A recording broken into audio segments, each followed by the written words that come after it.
네. 예, 안녕하세요. 네, 제 목소리가 안녕하세요. 잘 들려요? 예, 네.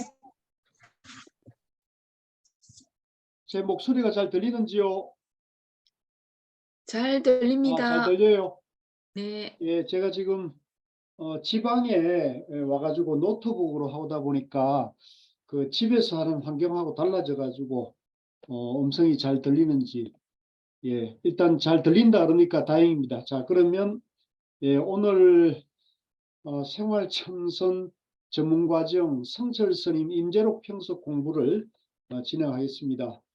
잠시 나바오하고 공부에 들어가겠습니다.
자, 우리 도반님들 그동안 잘 지내셨어요?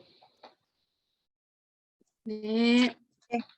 아, 내가 지금 소리를 낮춰놨구나.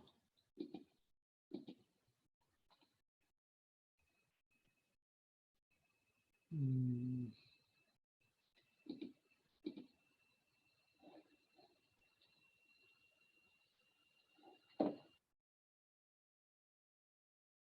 왜 소리가 하나도 안 들립니다. 저희들은 잘 들리는데요. 아, 잠깐만요.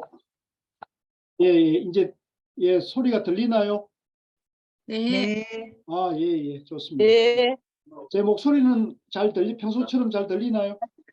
네, 아, 예, 예, 됐습니다. 자, 우리 도반님들,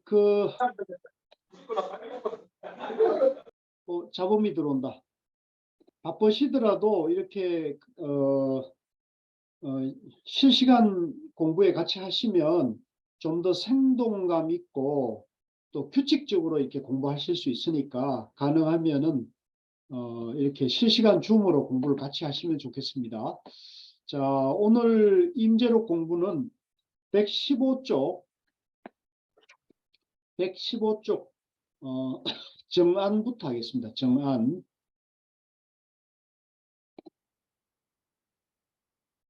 예, 여기네요.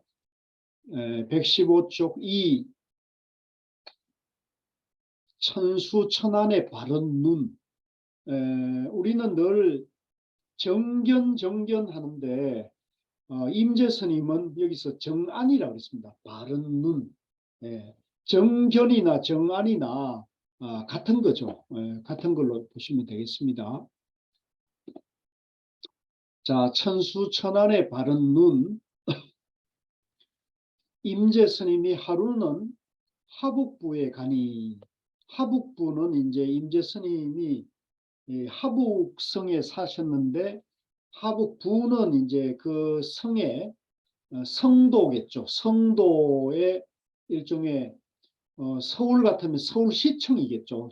하북부에 가니 부주인 왕상씨가, 이제 시장인 왕상씨가 임재 스님께 법문해 주기를 청하여 법자에 올랐다. 그때 마곡 스님이 나와서 물었다. 대비 관세음보살의 청개의 손의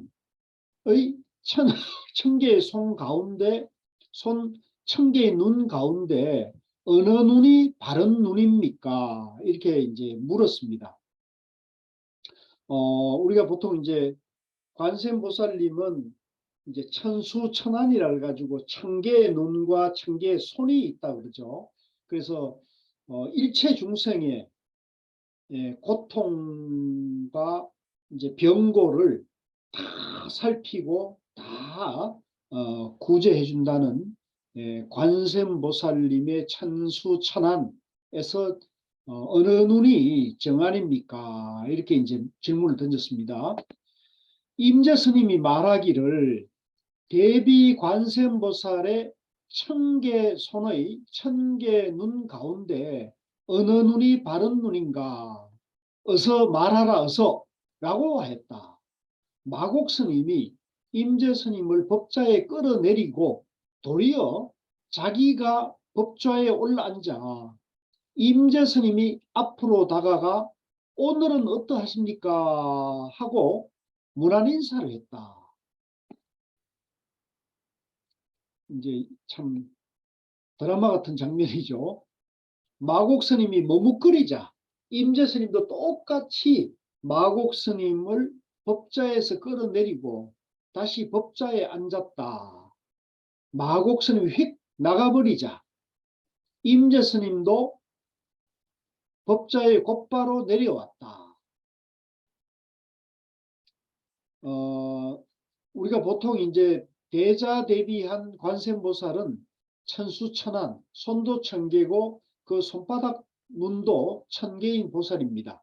소위 천수관은 관자재보살이라고 불리는 이 관세음보살은 손도 천개로 놔두고 눈도 천개로 놔두는 자재한 신통력이 있습니다. 그래서 대비 관세음보살의 천수천안 가운데 어떤 눈이 바른 눈입니까? 눈이 천개가 있더라도 그 중에 본래 눈, 제일 바른 눈이 있지 않겠습니까? 하고 질문을 던진 것입니다. 이 물음 그 자체가 하나의 법문입니다. 눈이 1000개 있는데 어떤 눈은 잘 안 보이는 눈이고 어떤 눈은 잘 보이는 눈이고 그런 것을 물은 게 아닙니다. 천수천하는 아주 평등하게 절대적인 능력을 가지고 있습니다. 어떤 것이 정안이냐 하는 것은 다름 아닌 법을 물은 것입니다. 흔히 잘못 생각할 것 같으면 천수천한 관자재보살 눈에 보이는 것 중에는 차별도 있고 능력에도 한계가 있지 않겠는가 하고 생각하기 쉽지만 그것은 아닙니다. 그러니까 이제 천수천한 관세음보살님이 눈이 1000개고 손이 1000개인데 손마다 눈이 달려 있어서 일체 중생의 고통을 다 살필 수 있는 그런 눈을 가졌는데 그 1000개의 눈 중에 어떤 눈은 옳지 않고 어떤 눈은 이제 바른 안목을 갖추지 않겠는가 라는 물음으로 봐서는 안 된다는 거죠. 1000개의 눈이 다 하나죠, 하나. 우리가 이제 일적다, 다적일이라는 말을 쓰잖아요. 그러니까 이제 하나가 이제 여럿이고 여럿이 하나인 중도를 말하는 거죠. 그렇게 봐야 될 것 같습니다. 자, 128쪽으로 좀 넘어와 가지고요. 마곡 스님에게 끌려 내려온 임재 스님은 개의치 않고 가까이 다가가서 오늘은 어떠하십니까 하고 인사말을 합니다. 이 말은 잘 계시느냐 어떠하시냐 안녕하시냐 이런 정도의 인사말이라고 보면 됩니다. 임재 스님의 인사를 받고서 마곡 스님이 머뭇머뭇 보였지만 마곡 스님 또한 뭘 몰라서 그런 것은 아닙니다. 그러니까 이번에는 임재 스님이 또 마곡 스님을 법자에 끌어내리고 다시 자기가 법자에 올라가 앉습니다. 이에 마곡 스님이 휙 하고 나가버리니 임재 스님도 법상에서 곧바로 내려옵니다. 임재 스님은 대선지식이요 대종사입니다. 그렇죠. 임재 스님은 대선지식이고 대종사죠. 마곡 스님도 눈 밝은 정한 조사입니다. 마곡 스님도 이제 깨친 분이죠. 그런데 그런 분들이 법을 거래하면서 법문하는 모습은 마치 아이들 장난과 똑같습니다. 그러나 이것은 그 낙처가 그 법문의 핵심이 법상에서 서로 끌어내리고 올라가고 하는 여기에 있는 게 아니고 다른 데 있습니다. 오직 이것은 참으로 자기가 확철이 깨쳐야 알 수 있습니다. 오직 깨쳐야 알지 깨치기 전에는 모른다는 것입니다. 공연히 쓸데없이 사량복탁하며 이제 사량복탁이라는 것은 이제 사량분별 이제 아르마리 이제 양변에서 분별적 사유를 해서 이리저리 천년만년토록 생각해봤자 모른다. 이제 그건 어디까지나 이분법 양변의 일이라는 거죠. 양변을 끊어서 이제 우리가 쌍차 쌍조한 이제 그 안목을 갖춰야 되는데 이제 양변에서 이제 나다 너다 있다 없다 이제 옳다 그러다 하나다 여럿이다 이제 바르다 그러다 이런 이제 분별 상대 분별심에 오락가락해서는 이제 영원히 깨칠 수가 없다는 거죠. 오직 깨쳐야 아는 소식입니다. 자 이제 요 얘기는 이제 이런 정도로 보시고 좀 넘어가야 될 것 같습니다. 왜냐하면 이제 이런 거는 뭐 사실 저도 잘 모릅니다. 저도 잘 모르고 그냥 제가 아름짐작으로 이런저런 얘기를 해봤자 괜히 이제 이 조사들 법문에 누가 되니까 이제 여기 성처스님 말씀 그대로 이제 우리가 공부를 좀 더 열심히 해서 깨치는 경지로 가자는 그런 발심의 다짐으로 하고 이제 넘어가도록 하겠습니다. 자, 다음 장은 121쪽입니다. 121쪽. 이게 이제 유명한 무위진인입니다. 무위진인. 걸림없는 참사람이라고 그러죠. 이제 여기서 이제 이 번역하신 걸림없이 깨친 사람이라고 이름을 했는데 서옹 스님은 이제 그 유명한 서옹 스님의 트레이드 마크로 이제 걸림없는 참사람, 무위를 이제 지위, 지위 또는 계급이 없는, 그죠? 없는 계급의 참사람 이렇게 했죠. 그래서 걸림없는 참사람. 저는 그게 좋은 것 같아요. 걸림없는 참사람이라는 말이 참 좋은 것 같습니다. 자, 이제 요 무위진인에서 이제 다른 말들이, 이제 서홍 스님은 이제 참사람이라는 말을 쓰셨고요. 또 이제 비슷한 말이 참마음, 또는 이제 이거를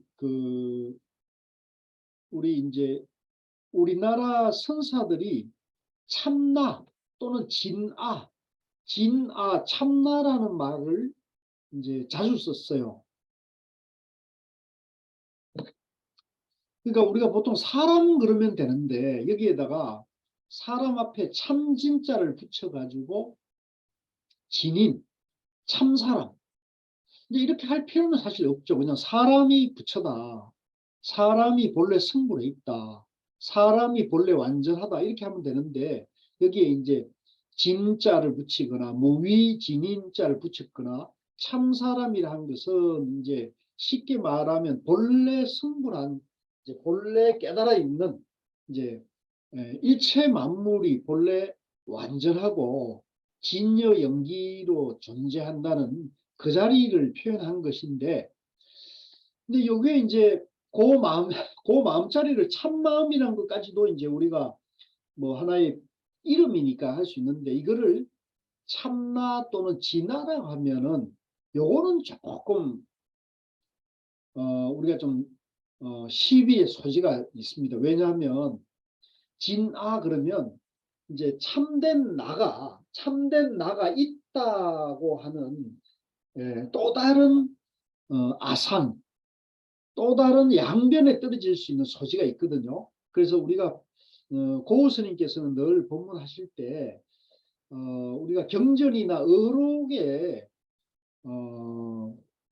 있는 말을 가급적 써서 공부를 해야지, 법문을 해야지, 자기가 안목도 없는데 깨치지도 못했는데 자기 마음대로 말을 지어내거나 자기 임의로 말을 만들어 가지고 법을 얘기한다거나 깨달음을 얘기한다면 그거는 이제 불조를 욕되게 하는 일이다. 이렇게 이제 고스님이 늘 저희인데 그런 이제 지침을 주셨거든요. 그래서 고스님께서는 이 진화, 참나라는 용어도 이거 상당히 오해의 소지가 있고, 또 부처님 법문에는 이런 얘기는 거의 나오지 않으니까 우리는 그냥 부처님이 말씀하신 근본 불교에서 말하는, 초기 불교에서 말하는 그 중도, 팔정도, 그 다음에 이제 무아, 연기, 이제 이렇게 이제 얘기하는 게 좋다고 이제 말씀하셨어요. 그래서 요 참나 진화라는 표현은 지금 요즘 힌두교에서 이제 나는 누구인가라는, 이제 힌두교 쪽에 이제 그쪽에 성인 내지는 도인으로 통하는 분이 마리시라든가 또 뭐 여러 가지 요기들이 있거든요. 이제 뭐 마라난다라든가 뭐 하여간 그 인도 쪽에서 상당히, 그 힌두교 쪽에서 상당히 요즘 그 각광받는 이제 그런 사람들이 있는데, 이제 그런 그 사람이 전 책 중에 뭐 나는 누구인가라는 책도 있죠. 근데 그게 이제 상당히 그 유명하고 선풍적인 인기를 끌는데, 스님들도 그 책을 많이 보시고 또 불자들도 그 책을 많이 보면서 불교와 힌두교의 그 차이를 알지 못하고 불교와 힌두교를 혼란에 빠져가지고 참나 진나 그걸 마치 이제 깨달은, 예, 그 깨달은 자리로 설명하는 그런 경우도 좀 보이거든요. 그래서 저는 그거는 이제 불교에 대한 정견이 갖춰지지 못했기 때문에, 불교를 바로 알지 못하기 때문에 힌두교와 지금 혼란에 빠져 있다 보거든요. 그래서 제가 며칠 전에도 그 인문 16기 도반님들하고 그 해인사 백년암 수련 갔을 때 이제 원택 스님 법문하시면서 그 얘기를 하시더라고요. 성철 스님께 불교가 인도에서 탄생했는데 인도에 왜 불교가 없어졌습니까? 이렇게 물었더니 성철 스님께서 야 이놈아 불교가 어려워서 그랬지 않느냐? 불교가 어려워서 망했다 이놈아 이렇게 얘기를 했다는 거죠. 그래서 이제 이 불교가 어려워서 망했다는 그 표현에는 이제 이 불교의 이 진리가 좀 워낙 깊고 심오하잖아요.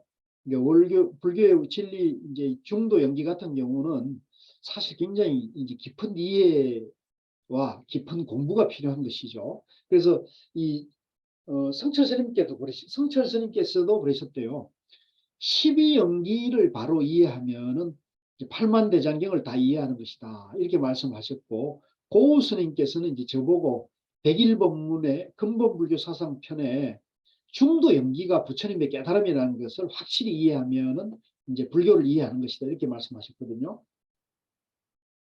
그래서 이번에 원택 스님께 법문 들으면서 그거는 제가 따로 물었던 것 같습니다. 물었더니 따로 이제 저하고 둘이서만 대화를 나누는 가운데 성철 스님께서도 늘 12연기를 바로 아는 것이 12연기를 제대로 아는 것이 알면 불교를 바로 안다 이렇게 말씀을 성철 스님께서도 하셨답니다. 그래서 제가 이번에 그걸 얘기 듣고 굉장히 기뻤어요. 저는 아주 원택 스님께 좋은 선물, 좋은 법문을 들은 것 같아요. 그동안 고우 스님이 하신 말씀이나 성철 스님이 말씀하신 것이 하나라는 것을 이제 확인하게 된 거거든요. 그래서 우리 도반님들도 연기, 중도, 무아, 공 이렇게 얘기해야지 뭐 이 무위진인, 참사람, 참나, 진화 이렇게 얘기할 필요는 없다. 약간 양보해서 이제 임재 스님이 이제 무위진인 했으니까 이거는 우리가 이제 얘기해 줄 수 있는 할 수는 있지만은 참나니, 진화니 이런 식으로 하면은 이제 힌두교와 이제 오해 내지는 혼란해서 마치 내가 이 참나가 있고 진화가 따로 있는 것처럼 이거 이대로 본래 완전한데 이거 말고 진화 참나가 따로 있는 것처럼 이렇게 혼란에 빠지면 안 됩니다. 그래서 그 얘기를 조금 제가 오늘 좀 강조해서 한번 해드리고 싶어서 했고요. 자, 내용이 들어가 있습니다. 자, 121쪽입니다. 임재 스님이 상당하여 말했다. 붉은 살덩어리에 무위진인이 있어. 이제 붉은 살덩어리는 이제 이 몸덩어리를 말하는 거죠. 붉은 살덩어리에 무위진인이 있어. 항상 그대들의 얼굴로 드나드니 아직 보지 못한 사람은 잘 살펴보고 살펴보아라. 야, 이게 정말 이게 멋진 본문입니다. 네. 우리 도반님들 얼굴에 우리 도반님들 이대로 이 살덩어리 그대로 얼굴로 무위진인이 있단 말이에요. 무위진인이. 그러니까 얼굴로 드나들고 있는데 아직 보지 못한 사람은 지금 보고 계십니까? 무위진인을 보고 계시나요?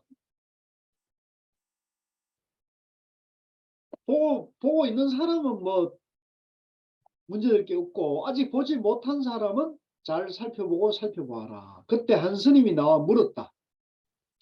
무엇이 무위진인입니까? 임재 스님은 선상에서 내려와 그 스님의 멱살을 움켜잡고 말했다. 말해라, 말해봐라. 그 스님이 무슨 말을 하려 머뭇거리자 임재 스님은 그 스님을 탁 밀치며 말했다. 무위진인이라니 이 무슨 마른 똥막대기 같은 소리인가 하고는 곧바로 방장실로 돌아가 버렸다. 재밌죠? 자, 여기 한자로 적육단상이란 빨간 고기 덩어리, 즉 사람의 육체를 말합니다. 이제 우리가 지금 다 육신을 가지고 있잖아요. 이 적육단상, 빨간 이 고기 덩어리를 지금 우리가 다 이게 갖춰져 있잖아요. 이 사람의 육체 위에 지위가 없는 걸림없이 깨친 사람이 있다. 무위진인이 분명히 있다는 말입니다. 이제 우리 이 몸뚱이 안에 우리도 다 갇혀져 있는 거예요. 이 무위진인이 예, 어떤 차별도 없습니다. 다 이제 그렇게 돼 있다는 거죠. 이 위가 없다는 것은 이제 요 지위 위자죠. 지위 위자, 지위가 없다고 하는 것은 보통 말하는 삼현십성의 위와 같은 그런 개념이 아닙니다. 이제 이 삼현십성은 이제 일종의 성문영각, 이제 보살 또는 화엄종에서 말하는 52계위 중에 십지보살 그런 이제 계위가 아니고 삼현십성의 계위 같은 그런 개념이 아닙니다. 불위, 조위, 이제 부처의 지위, 조사의 지위라는 조사의 지위도 찾아볼 수 없는 그런 사람이 무위진입니다. 그러니까 우리가 여기서 무위진인 그러면 부처님의 지위 또는 조사의 지위를 생각할 수 있는데 그런 지위도 떠났다는 거죠. 무위진인은 불조, 불조 위 중류 부덕, 부처니 조산이 하는 그 어떤 지위도 머물지 않는다는 것입니다. 만약 부처니 조산이 하는 지위에 머문다면 실제 진인, 깨친 사람이 아닙니다. 말로 표현하자니 억지로 진인이라 하는 것일 뿐 진도 망도 붙일 수 없는 데서 하는 말입니다. 자, 요게 이제 중요합니다. 이제 여기서 임재스님이 말하는 무위진인, 예, 걸림없는 참사람, 걸림없는 깨친 사람은 부처니 중생이니 조사니 보살이니 깨달았니 못 깨달았니 참이니 거짓이니가 양변을 다 초월하고 양변을 다 떠났다는 겁니다. 그런데 실제로 중생 몸뚱이 가운데 부처와 조사도 머물 수 없는 불조를 초월한 그런 진인 깨달은 이가 있다고 했습니다. 우리 이 몸뚱이, 우리 중생의 몸뚱이 가운데 그대로 다 갇혀져 있다는 거죠. 그 무의진인은 항상 너희들은 면문, 얼굴의 문으로 출입하니 아직까지 확실히 정당하지 못한 사람은 이 무의진인을 한번 잘 살펴보라는 것입니다. 이제 우리가 지금 눈으로 보고 이제 귀로 듣는 거, 이제 이 보고 듣는 이것이 바로 이 무의진인, 걸림없는 깨달은 사람, 이제 본래 부처 또는 본래 성불 자리, 이제 이렇게 얘기하는 것이죠. 근데 이제 그런데 얼굴에 무슨 문이 있습니까? 코에 구멍이 있고 눈에 구멍이 있으니까 콧구멍, 눈구멍 아니면 입을 말하는 것인가? 혹 이렇게 생각할 수도 있지만 그것을 말하는 것이 아닙니다. 면문이란 진시방 법계를 통틀어 말합니다. 아, 이게 참 중요한 말이네요. 진시방 법계를 출입하는 이 문은 문 없는 문입니다. 그러니까 이제 우리가 문 얘기하고 드나드는 문을 얘기하니까 이제 진문이나 현관 같은 반문 같은 그런 이제 문을 말할 수 있는데 여기서 이제 우리가 깨달음의 문은 이제 선에서 깨달은 문은 이제 대도 무문이잖아요. 중도잖아요. 중도니까 안과 밖이 미망과 깨달음 이런 양변을 다 떠난 것이죠. 그러니까 그걸 우리가 이제 무문이라고 하죠. 무문관 또 대도 무문 본래 성부를 말하는 거죠. 어디 들어가고 나가는 문이 있고 그것으로 출입한다면 무위진인이 아닙니다. 말로 표현하자니 할 수 없이 면문으로 출입한다 하였지만 유형의 문이 완전히 떨어져 나간 진시방법계에 가득 찬 문 없는 문으로 출입한다는 것입니다. 그래서 이거는 이제 제가 그냥 교리적으로 조금 이제 사족을 붙인다면 이제 우리 일체 이 시방법계가 이 우주 법계가 전부 염기 중도로 존재하잖아요. 그래서 일체 만물이 염기 중도 아닌 게 없기 때문에 이제 이대로 다 이제 갇혀져 있는 그 자리를 말하는 겁니다. 그러니까 들어가고 나가고 오고 가고 하는 것이 없죠. 다 그렇게 진여 염기, 중도 염기로 갖춰져 있으니까요. 문이라고 말을 하지만 이름을 지을 수 없고 부처나 조사라 할지라도 출입할 수 없는 문입니다. 출입할 문이 있고 출입할 사람이 있다면 실제 법이 아닙니다. 시방법기에 가득 차고도 남는 그런 큰 무문의 문이요. 무출입의 출입을 말합니다. 말을 하자니까 또 그렇게 설명하는 것일 뿐 지금 이 말도 안 맞는 말입니다. 그러므로 아직까지 우리가 확실히 깨치지 못한 무의진인을 보라. 그러면 이 무의진인을 어떻게 볼 수 있는가? 무의진인을 보려면 부처와 조사의 눈이 멀어버리는 법입니다. 이 본문도 참 대단한 본문 같아요. 걸림없는 참 사람, 걸림없는 깨달은 사람을 어떻게 볼 수 있는가? 걸림없는 깨달은 사람을 보려면 부처와 조사도 눈이 멀어버린다. 예. 부처와 조사도 볼 수 없다는 거죠. 볼 수 있는 게 아니에요. 실제로 정안을 갖춘 부처와 조사도 엿볼 수 없습니다. 그런데 어떻게 잘 살펴보라고 말하는가? 결국 이것도 중생을 위해 할 수 없이 보라고 말하는 것일 뿐 손바닥 위에 구슬 보듯이 보라 하는 뜻으로 알면 큰일 납니다. 아주 무섭고 참말로 깊은 도리, 그것을 바로 깨쳐야 합니다. 이제 아까 거듭 말씀드리지만 이거는 이제 우리가 중도 염기로 존재하잖아요. 우리가 이대로 염기로 우리뿐만 아니로 일체 만물이 강아지도 이 집도 그다음에 교회도 성당도 또 교회 다니는 사람도 성당 다니는 사람도 전부 중도 염기로 존재하기 때문에 이제 본래는 이대로 무위진인인 거죠. 무위진인인데 문제는 이제 그런 존재들이 자기를 바로 보지 못하고 자기가 이대로 무위진인 줄 모르고 자기는 어리석고 못나고 죄인이다. 그죠? 이렇게 생각하니까 이 죄를 사하려면 자기가 중생이라는 걸 깨달으려면 부처를 만나서 부처의 법문을 들어야 된다. 하나님을 만나서 구원을 얻어야 된다. 이런 식으로 밖으로 찾으니까 이제 이 무위진인의 자기가 이대로 무위진인인 걸 모르고 있는 것이죠.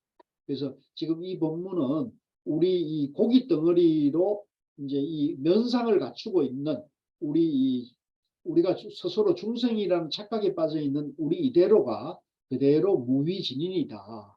바로 보라는 얘기죠. 바로 보라. 자기를 바로 보라 이런 얘기입니다. 자, 요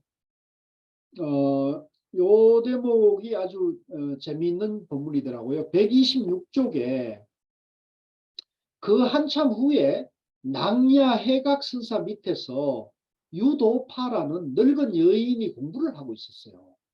그러니까 이제 요즘 말로 말하면 이제 어떤 보살님이 낭예 해각선사 밑에서 이제 참선을 하고 있었다는 얘기죠. 공부를 하다가 깨쳤는데 낭예 스님의 인가를 받고 오도송을 지었습니다. 예, 오도송을 지었대요. 그 오도송을 한번 보겠습니다.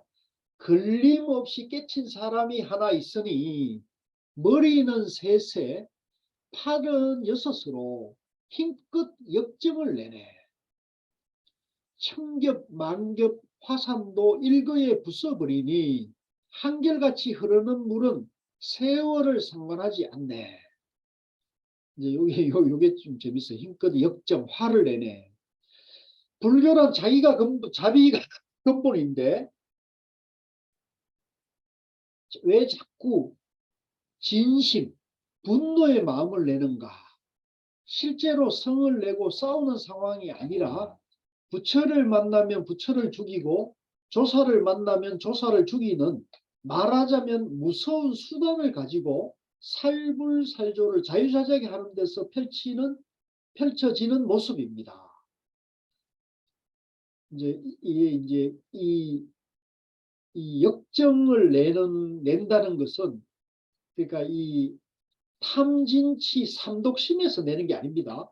이분은 이제 탐진치를 완전히 소멸해서 깨달은 해탈한 열반을 성취한 조사가 됐지 않습니까? 인가까지 받았으니까 조사가 됐지 않습니까? 그런데 왜 이제 이 개송에서 역정을 내느냐 이렇게 얘기하는 것은 그거는 이제 살불살조의 경지를 말하고 있다는 거죠. 예. 우리가 이대로 본래 승부에 있으니까 본래다 갇혀져 있으니까 부처를 만나면 부처를 없애고 조사를 만나면 조사를 없애라는 거죠. 예, 어떤 것도 바깥으로 안으로 걸리거나 집착하거나 머물러서는 안 된다는 거죠.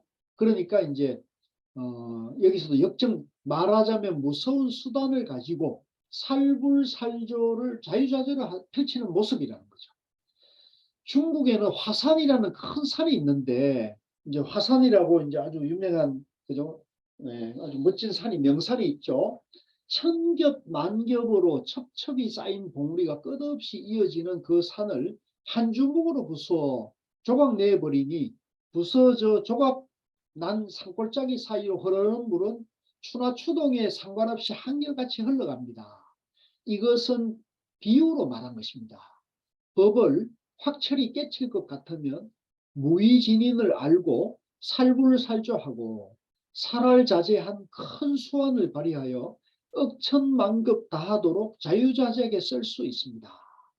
그러니까 우리가 이제 깨치게 되면 내가 내 안에 내 자성, 내 마음이 부처라는 것을 확철이 깨칠 것 같으면 무의진인을 알고 또 살불살조하고 자유자재한 큰 지혜와 무한한 능력을 발휘해서 억천만급토록 자유자재하게 쓸 수 있다는 거죠. 아, 이거 어마어마한 거 아닙니까? 그죠? 예, 어마어마한 능력을 갖추게 되는 것이죠.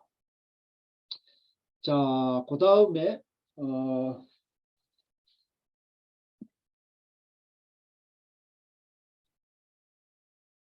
그 다음에는 이제 128쪽에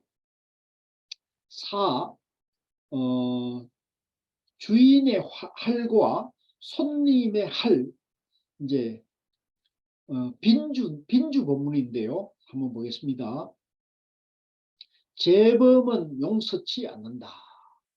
임재 스님이 상당하자 어떤 스님이 법상 앞으로 나와서 절을 하였다. 임재 스님이 곧장 할 하니 그 스님이 말했다. 노 스님께서는 쓸데없이 남의 속을 떠보지 않는 것이 좋을 것입니다. 임재 스님이 내가 말해보아라. 이 고함은 어디에 귀착되느냐 했다. 그 스님이 벼랑간 할 했다. 또 다른 한 스님이 물었다. 어떤 것이 불법의 큰 뜻입니까? 임재 스님이 할 하자 그 스님이 절을 하매 임재 스님이 말했다. 말해보아라. 너는 훌륭한 고함이었다고 생각하느냐? 좀도둑이 크게 실패하였습니다. 허물이 어디에 있느냐? 다시 죄를 범하면 용서치 않겠습니다. 임재 스님이 바로 할 했다. 아주 재미있는 본문입니다. 그죠? 뭐 뜻은 몰라도 그냥 재미있습니다. 이거는. 이 본문에서는 두 스님이 등장하여 임재 스님과 법거량을 합니다. 두 스님이 비슷하게 임재 스님에게 응대하고 있는 것 같지만 사실은 다릅니다. 어떻게 다른지 봅시다. 임재 스님이 상당하자 법상 앞에 한 스님이 나와 절을 하니까 임재 스님은 병력같이 고함을 질러버립니다. 절을 하는데 왜 고함을 지른단 말입니까? 그러니까 그 스님이 노화상께서는 쓸데없이 남의 속을 떠보지 않는 것이 좋을 것입니다. 사람을 시험하지 않는 것이 좋을 것입니다. 라고 말합니다. 자기는 절을 했는데 임재 스님이 무섭게 고함을 지르니 이 늙은이야 왜 그런 시시한 짓을 하느냐고 한 것입니다. 임재 스님이 내가 한번 말해보아라. 내가 지금 내 지른 고함의 요체가 어디 있느냐 하고 물으니 그 스님도 병력같이 고함을 지릅니다. 그런데 소리만 지르면 되는 줄 알고 함부로 소리를 지르다가는 맞아 죽습니다. 소리 지를 때 지르고 절할 때 절해야 합니다. 절하면 안 될 때 절하고 고함 지르면 안 될 때 고함 지르면 요새 말로 뼈도 못 찾습니다. 참말로 깨친 사람끼리 고함 칠 때 고함 치고 절할 때 절하며 살아리 자제한 법을 써야 합니다.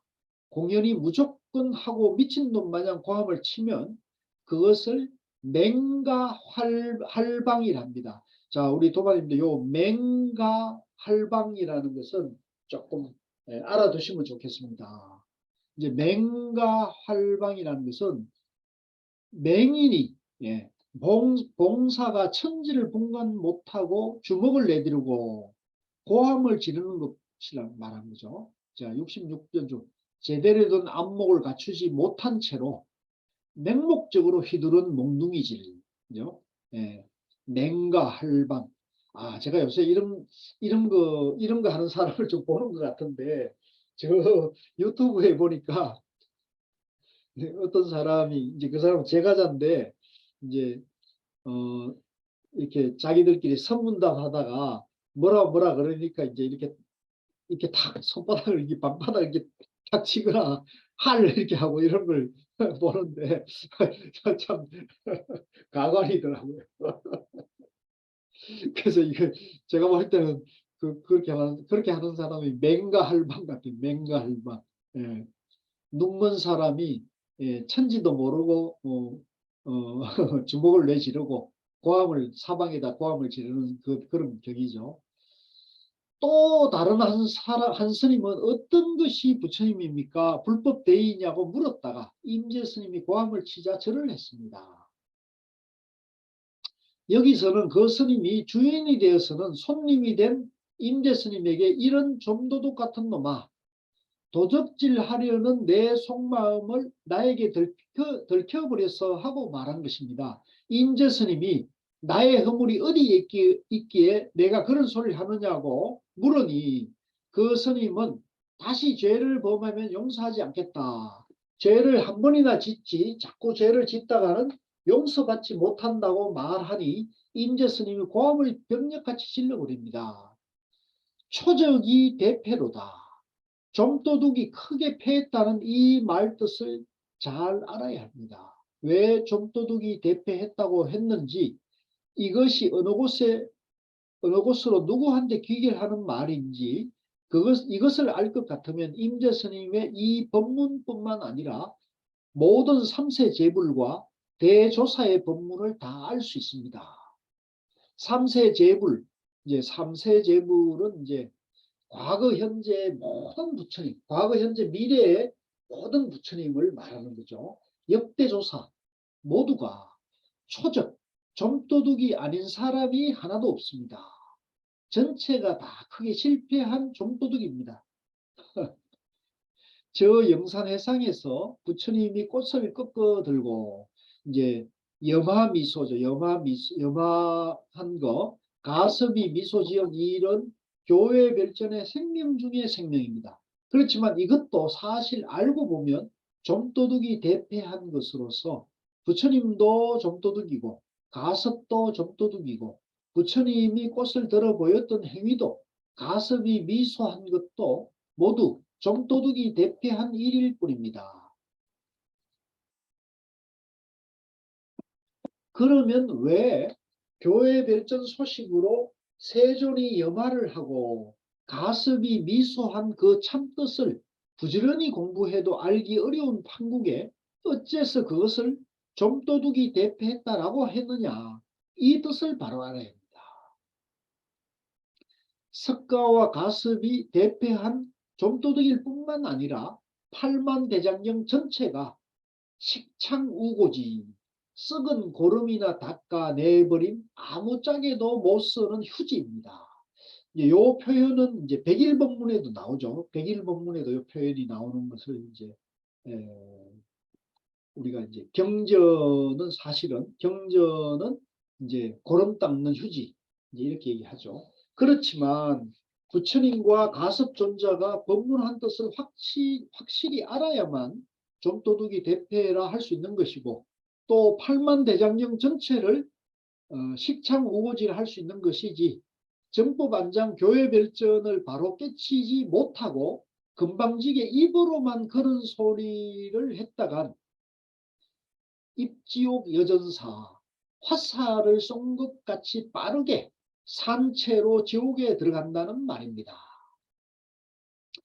이제 이 정법안장 교회별전, 이제 어느 도단 불림문자, 이제 직지 이 도노의 이 본뜻은 이제 본래 성불이죠. 본래 성불. 본래 우리 이대로 다 완전하다.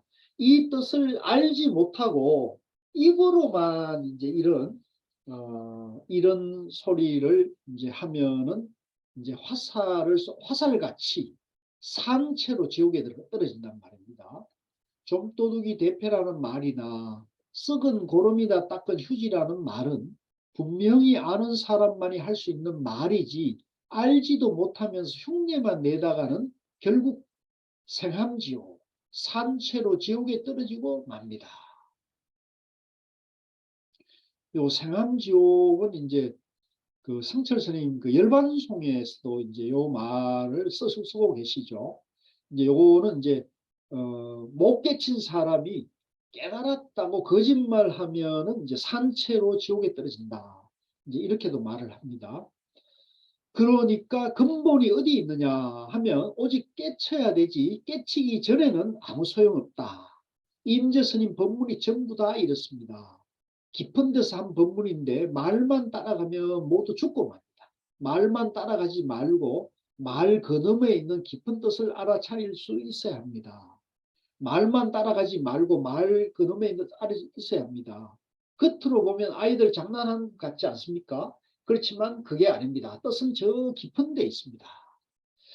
자, 지금 요 법문들이 굉장히 깊은 법문입니다.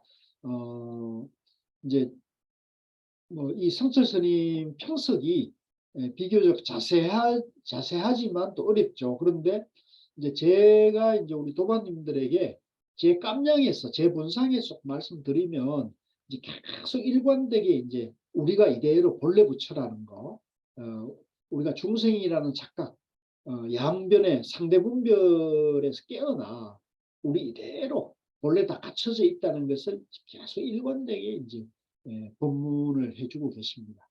이제 만약에 이제 우리가 그런 존재인데 그것을 이제 확철대오 하지 못하고 즉 모든 분별망상 양변을 다 여의고 이제 확철대오를 해야 되는데 확철대오 하지 못한 사람이 이제 이런 말로만 이제 이런 식으로 하게 되면은 이제 화살같이 산채로 지옥에 간다.